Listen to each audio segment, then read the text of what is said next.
Hey, this week, the leaders of Seattle Central College are expected to decide whether or not to axe their culinary academy. So it's a local institution for chefs who are now fighting to keep that program. All right, Fox 13's Brian Flores at the academy this morning with more from both sides. Hey, Brian. Hey guys, good morning. Well, it's not set in stone yet that the Culinary Academy is going to close, but the path is certainly headed that way as Seattle college leaders here are saying that budgetary cuts are the main issue here.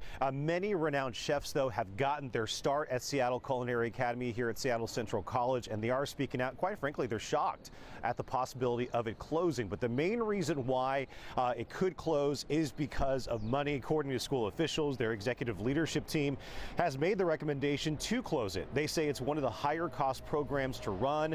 There are no alternative funding sources.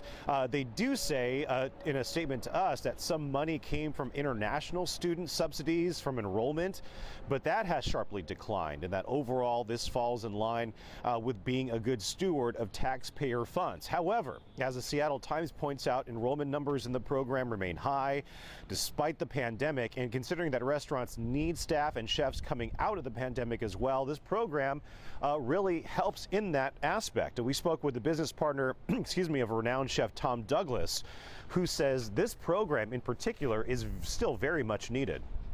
You know, I would say that it's a feeder to Seattle, and I think that's the critical piece, is that during a time when it is really hard to get staff, that they're closing, one of the preeminent ways to get staff in Seattle, because they do an incredible job.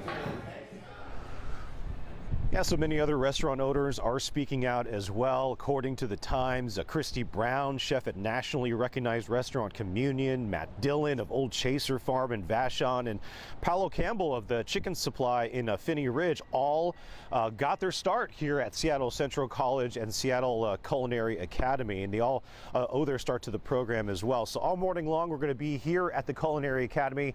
The next hour, we're going to talk to one of the instructors, then we're going to talk to the dean in the following hour, and then to some of the students who are going through the program right now, just to get a feel of the impact of this program, not only here in Seattle and the region, but all over the country. We're live here in Seattle. I'm Brian Flores, Fox 13 News.